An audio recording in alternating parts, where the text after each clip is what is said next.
is 46 times bigger than Rwanda.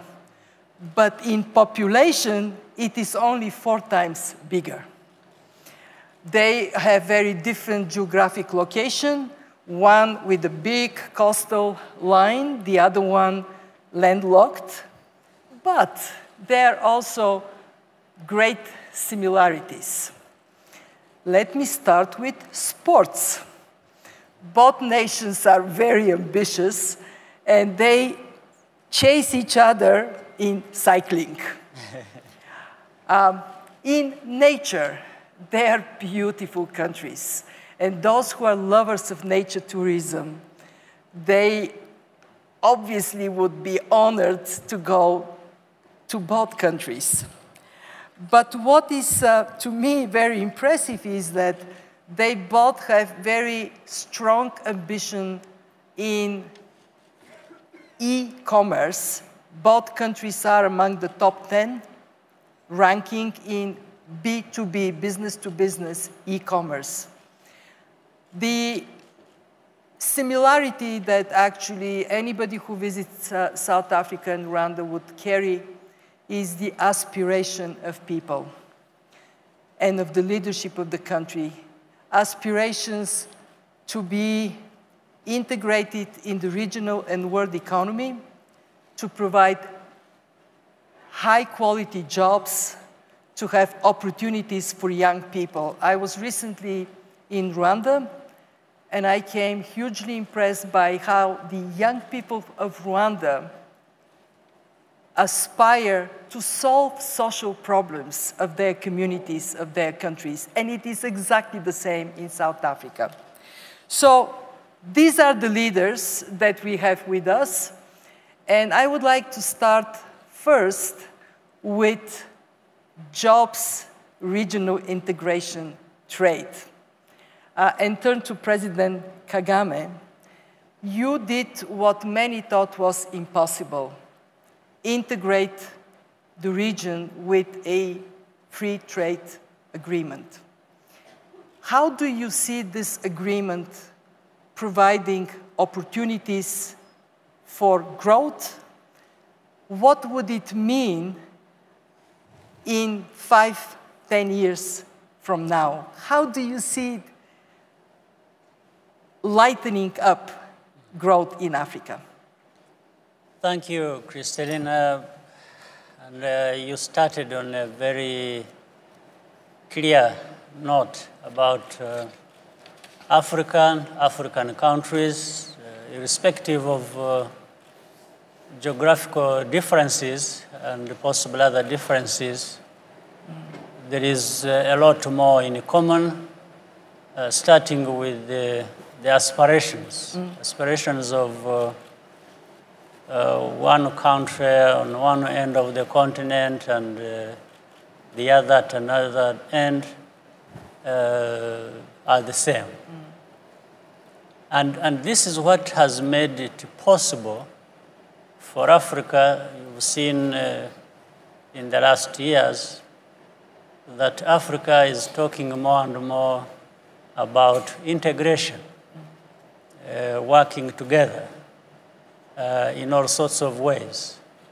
In fact, that's also what has made it possible to realize this continental free trade area. It has been building up to that point. Africans wanting to work together, to trade with each other, to do all kinds of things in complementarity where everybody is a winner.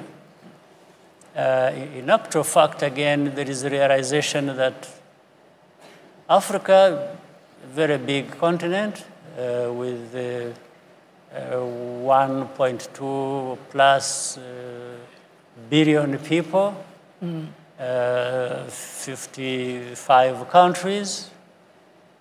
But if you prefer to look at it country by country and staying like that, you realize that any of these individual countries, even the countries that are actually big, significantly both in economic terms and geographical terms, when you disaggregate that, you find each country is small when you are thinking about the global events and the size of populations and other things globally. So coming together, integration makes the continent big, and all of us gain. Even small countries like mine end up being elevated to a higher level than the actual size if you looked at it individually.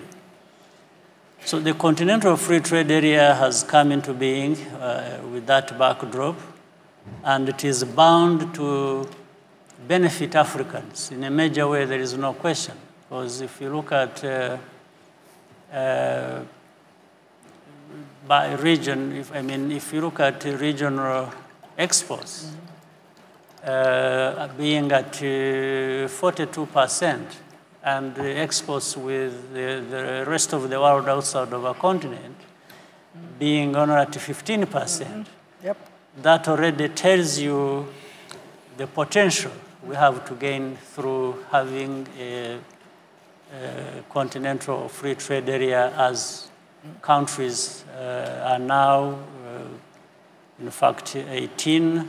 We are at 18 now, countries ratified, ready to go, and we have many others signing up and ratifying as we move. But at the first signing, the first day was 44 countries, which showed the appetite the countries had, again, based on the other aspirations I talked about, to make sure that we gain, and we gain by creating this space. We gain, again, there is more employment and jobs created, there is no doubt, and I gave you the volumes of exports, which again will speak for themselves. So I think there is no question about CFTA benefiting Africa, benefiting every individual country that is involved. And it is a great legacy that you would leave behind. There is no question. I'm sure, I actually think that this is a landmark achievement for the African Union, and it deserves a round of applause from this audience. And if I may now turn to you, President Ramaphosa. You have an incredible resume. I read your biography and I thought, whoa, this is somebody who was student activist, trade unionist, freedom fighter, accomplished businessman, and a very effective politician. So what do I ask somebody with that resume? And then I thought I would turn to you in your strong standing on your experience as a businessman. I learned that you have a foundation that focuses on education and small and medium-sized businesses. So my question to you is, from that perspective, what do you think the Africa Continental Free Trade Agreement means for private sector? What can the private sector do to make it successful? And how can the small and medium-sized enterprises benefit?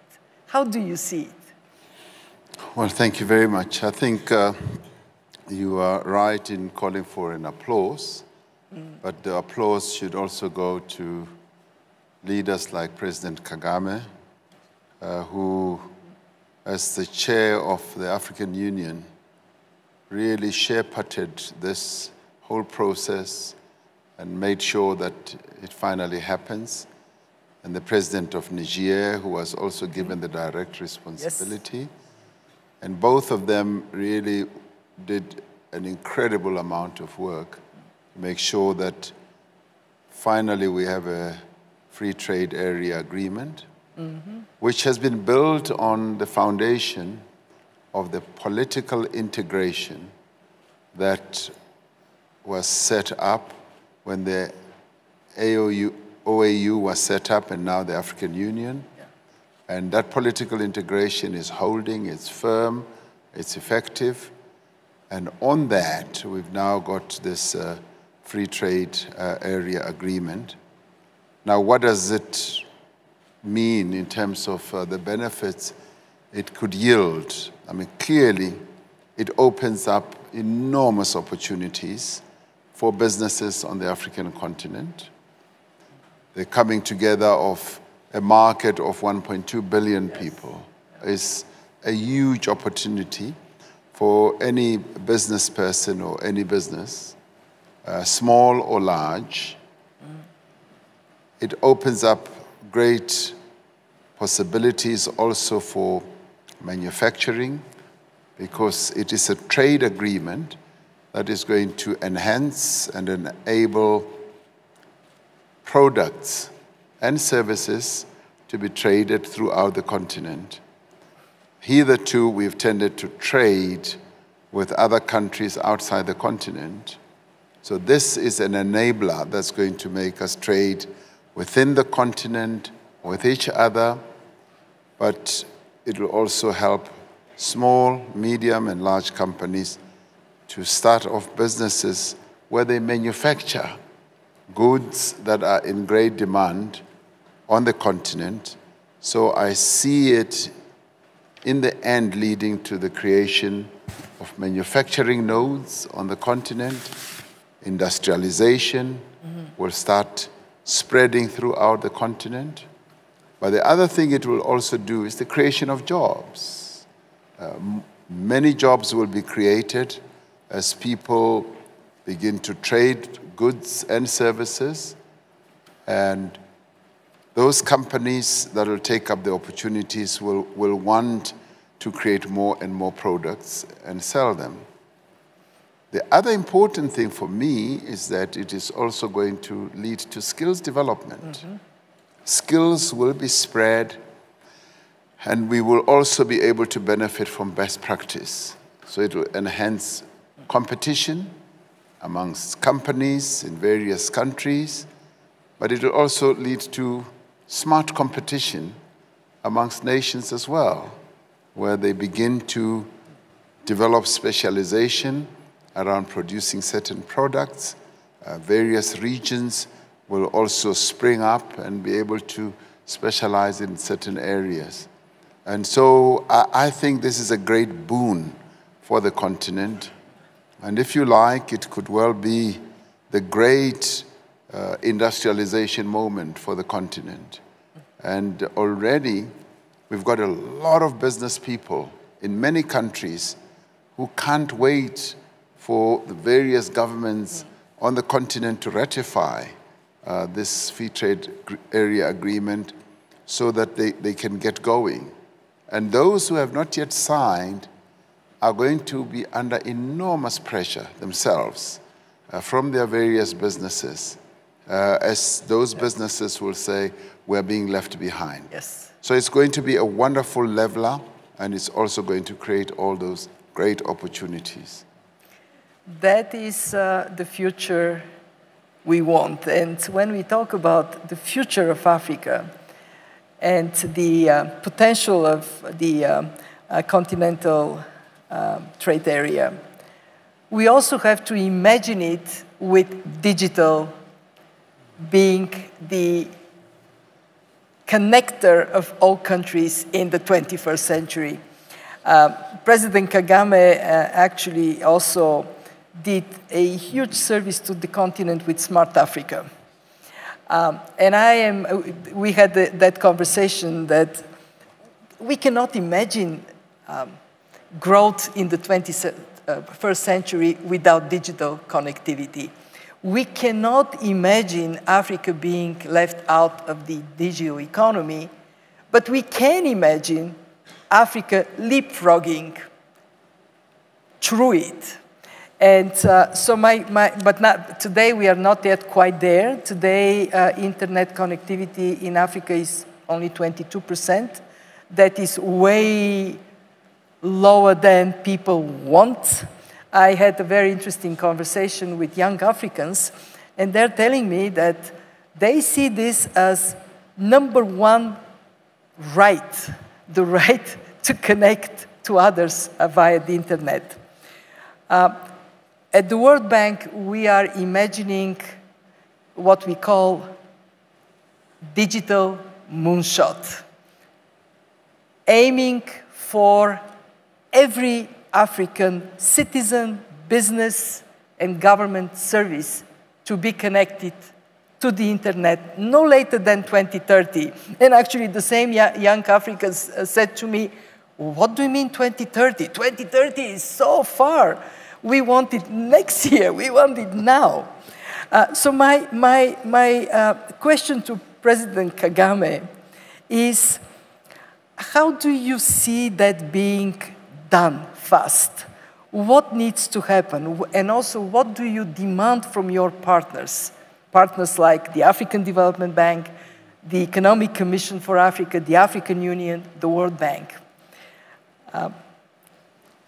Give us marching orders, so off we go to the moon.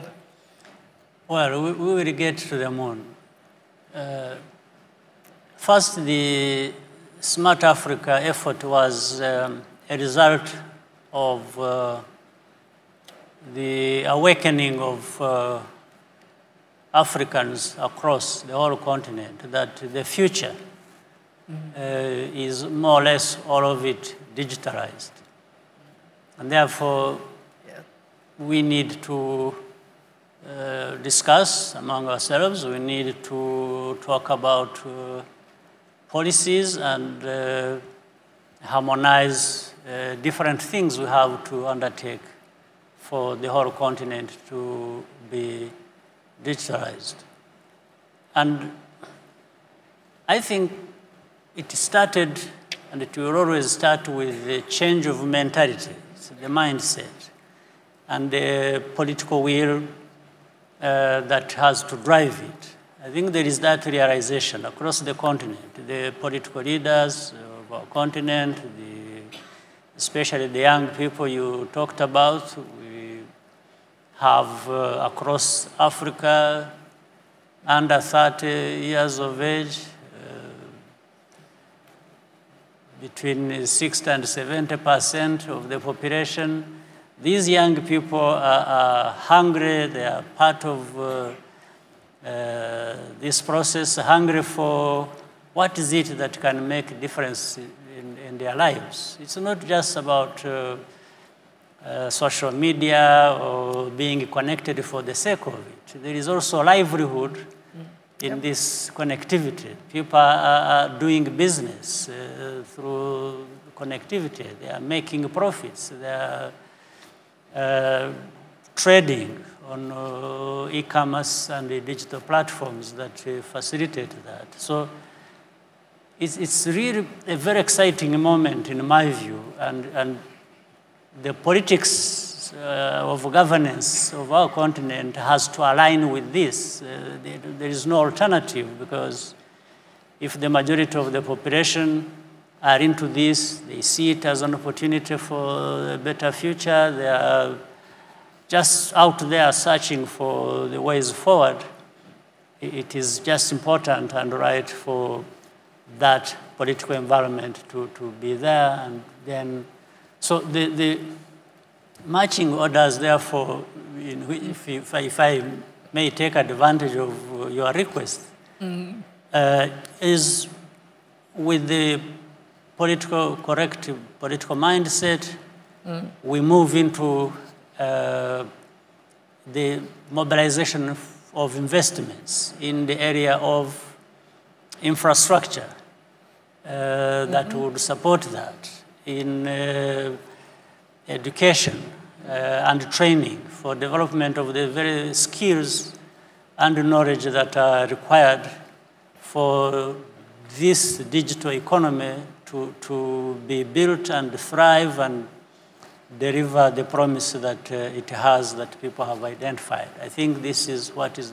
needed, and it implied in your statement of moonshot, getting to that high ground where I want to be in terms of development.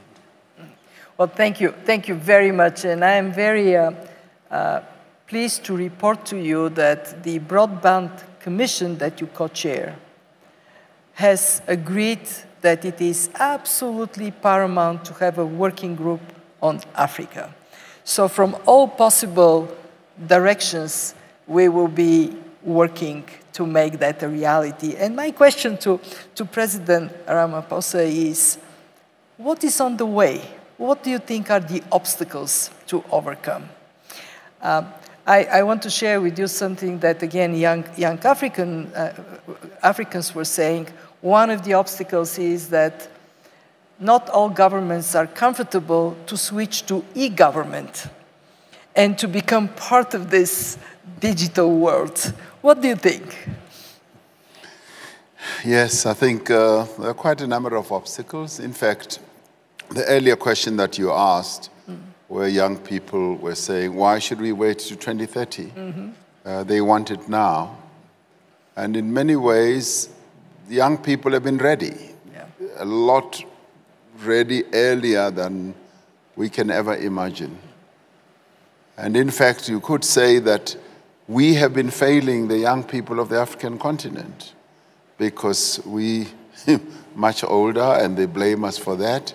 And they say we move too slowly, and we haven't opened up the broadband, the spectrum, and they had expected us to have done so. And in a number of countries, data prices are just too expensive, like in my own country in South Africa. And they're putting pressure on government to say, reduce the data prices, because they live in the internet. They live in the technological world. So the barriers has been governments that have been moving too slowly and that have not quickly and fully embraced this new, bright, and brave world that young people live in today. Yep. And so therefore, we've got to be ahead of the curve. We've got to embrace it. And you mentioned something quite relevant. You know, governments have been also too slow to move to e-government. Yep. We talk about it all the time, but we don't do it. And the pressure that we are now facing from young people, and indeed from the exigencies of the now digital and technical world, require that we should actually not only embrace, but we should leapfrog.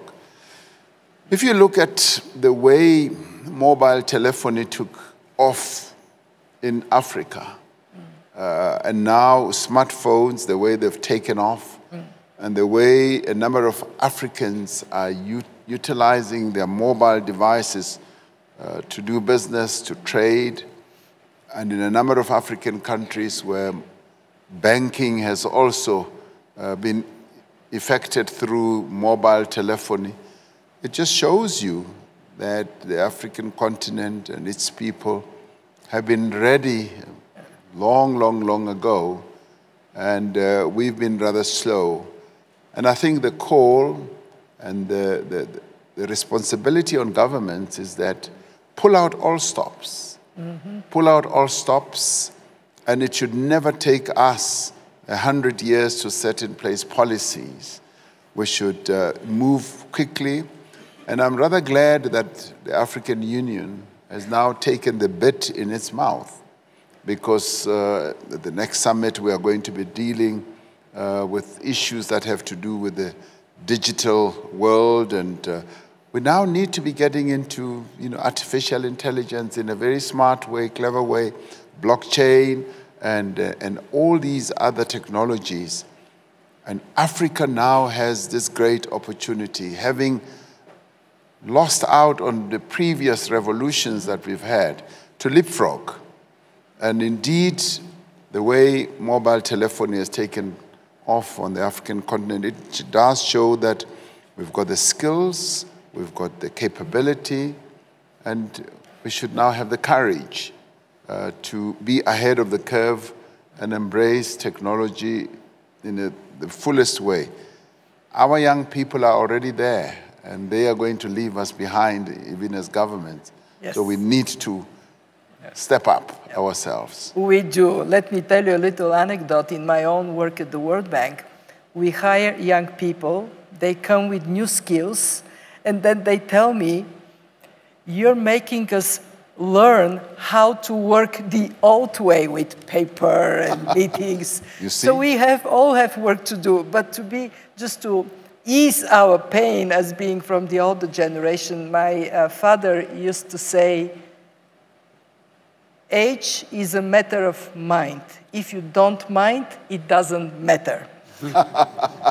So the issue for us is to make the physical investments in digital infrastructure, to place everything we can on digital platforms, from digital ID to education, to governance, to commerce. And I just give you our pledge that we will do everything we can to accelerate this process. But I also want to bring another angle. Okay, we have all this. President Kagame said we need people with skills for the 21st century. Yeah. At the World Bank, we have been very determined to make the focus on investing in people front and center in our discussions. Why? We did a calculation of the wealth of our planet. And we were surprised that 2/3 of this wealth is us. It is people. And the richer a country is, the higher the share of human capital. Rich countries have 70% or more. The poorer a country is, the smaller is the share of human capital. So it is paramount that we concentrate on that. We created an index, human capital index, ranks countries, and provides some motivation. What I would like us to talk a little bit about is how can we make that human capital investment in a way that is corresponding to the needs of the 21st century. We very humbly learned at the World Bank that just getting kids in school, not enough. Schooling doesn't mean learning. Learning doesn't mean skills. And skills not necessarily lead to jobs. How to close this circle? What is your wisdom? What would you like to share with our audience on that? Well, thank you again. And what you are saying is right. Things must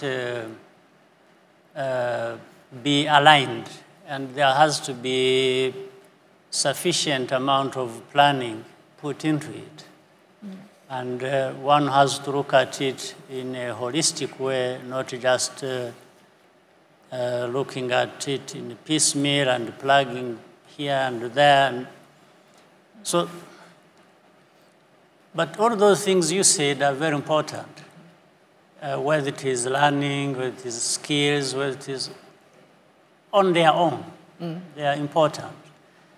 But they become more important and more productive and useful if you bring them together and wrap them into something that has been planned for, and that means the aligning of these things we have said into something that gives a product, gives results towards, or solutions towards what you intended to do.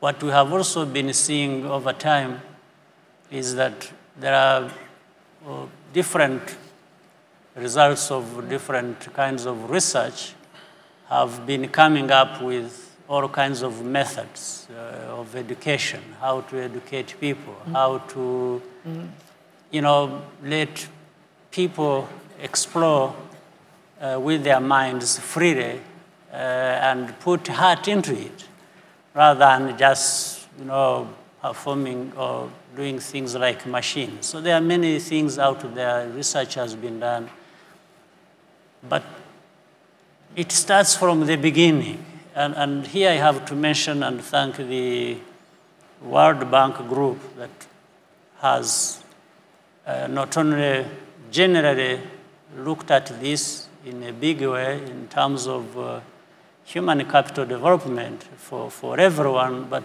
particularly for my country, we have benefited from collaboration with the World Bank, and of course, a lot of investments being made in this area. And in the index you mentioned, for legacy reasons, for historical reasons, in fact, my country didn't perform as well as we would have liked.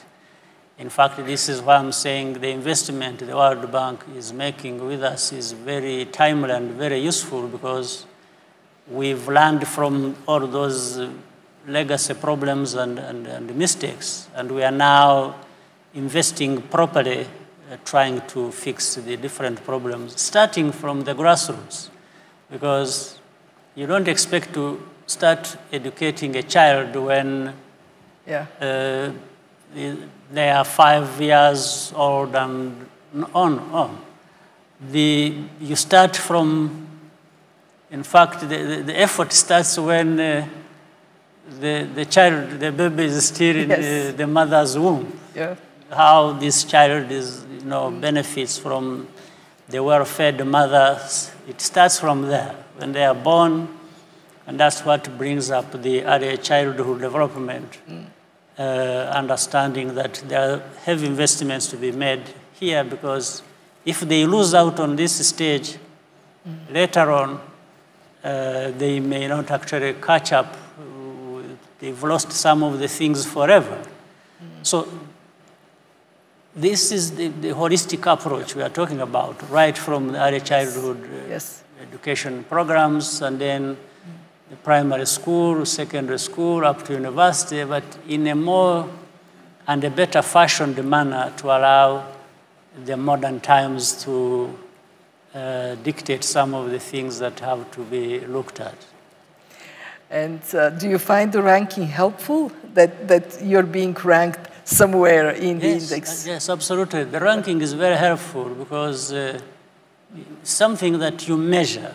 The measurements of everything are going to direct people which path to take. It's absolutely important. It is evidence-based, and you are able to not only measure and understand where you are at a particular point, but you're also going to be able to measure the progress you are making with the kind of investments you have made.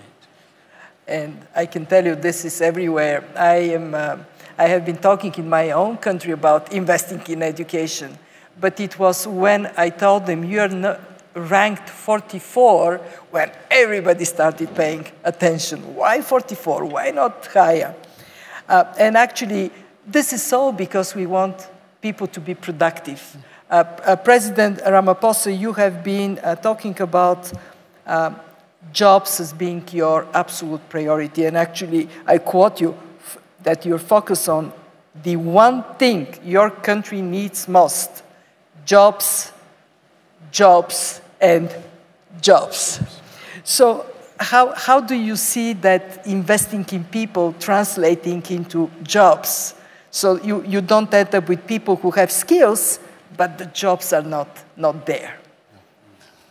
No, precisely. Let me start off by just reflecting a little bit on the earlier issue about how we spread skills, particularly young people, the digital skills and all that. This is a challenge, a global challenge, I would say, and possibly more in Africa. This whole challenge just got a very good shot in the arm with a report that has just been released by the International Labour Organization. I was privileged enough, together with the Prime Minister of Sweden, to lead a commission at the ILO, which has been looking at the future of work. And in a very practical way, the ILO, which is celebrating 100 years this year, which is business and labor, people got together, labor organizations around the world and business organizations, and started grappling with the challenge of how are we going to deal with the fact that the work process is changing and is being challenged by the or put under pressure by the fourth industrial revolution, climate change, globalization, and a whole range of things. And they've come up with a wonderful report, which, if you care, people should actually try and look at it on the internet. And it focuses on how we can ensure that people get lifelong skills development, lifelong learning, and argues that there should be an acceptance of a universal life entitlement to lifelong learning. Yeah. That from a very early age you should be learning, and it speaks to the issue of early childhood development. Yep. The first 1,000 days of any child are the most important. Focus on that and let them get skills throughout their lives, early childhood, primary school, and even as they start work, they should be skilled. And beyond that, as work forms change, they should be reskilled. And beyond that, they should also be upskilled, where they learn new skills so that they adapt to the challenges that are given rise to by the fourth industrial revolution and all these other fundamental developments that are taking place. Now, what does that all mean? It means that when people are more skilled, they are then employable. They are then able to get into job situations a lot better. And that has been proven in a number of countries.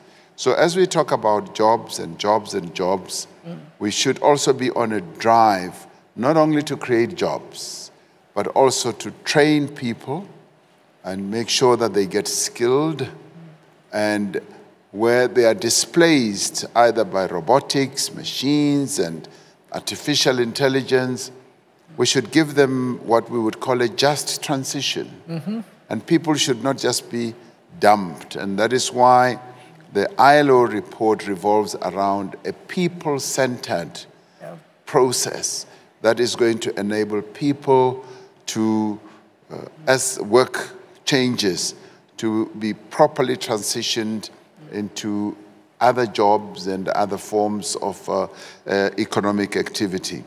Now, jobs clearly are a challenge for many countries. In my own country, we've got almost 9 million people unemployed, and many of them are young people. And we are devising a number of strategies to address this problem. Recently, we held a joint summit with labor, business, government, and non-governmental organizations, and we came up with a number of interventions which can be embarked upon to create jobs. And already the process of creating jobs is being addressed by all these role players, and we think we're building a wonderful foundation for collaboration and cooperation amongst various role players. So in the end, it should not only be seen to be the responsibility of government alone to create jobs. It's seen as a societal problem and a challenge. The business community participates. Labor also sees that it has a responsibility to make sure that it does not only keep those who are their members who are in jobs, but it also expands the envelope to ensure that even those who are not in employment also get jobs. So it then begins to deal with the labor market issue, and we jointly address it and find solutions. So for us, it is great, and I just want to end on how we're preparing even young people for skills in the digital world. We're soon going to be embarking on a massive drive to ensure that we train our young people. We've got almost, I would say, about 14 million young people in either primary schools as well as in colleges and universities. We want to spread the digital education through to all of them, and even ensure that on a progressive basis, we give them these devices that are going to enable them to get better trained. This is an investment that we want to make for the future, want to make for young people, because once they have that, then it becomes a lot easier for them to get jobs, because they are better prepared, particularly for the fourth industrial revolution. So this is a commitment that we are making for the young people of our country. Well, I think this deserves a round of applause, that commitment to the young people. I cannot agree more with you that this just transition is essential. In the European Union, over the last decade, they lost 15% old manual jobs, and they created 15% new economy jobs. It looks like everything is great. 15% gone, 15% new. The problem is the people who lost their jobs didn't have the skills to migrate into new jobs. Yeah. And what we see in Europe is more populism, more anxiety in society. So just transition. We are running fast out of time. We have 2.5 minutes left. And I would have two questions to President Kagame. When you pass the baton to President al-Sisi, what are you going to tell him? And to President Ramaphosa, when you go to the G20 in Japan, what message do you have on behalf of Africa to your colleagues in the G20? President Kagame. Well, to my colleague and friend, President al-Sisi of Egypt, who will be coming to take over the chairmanship of the African Union, I almost telling him the obvious, that the job carries a heavy responsibility of thinking beyond our own particular countries, but the whole continent of Africa, and how to keep the African continent united around these very important and positive and consequential themes to do with the transformation. So I'll be telling him what he knows, but I'll be telling him also what I have experienced, that it is also doable.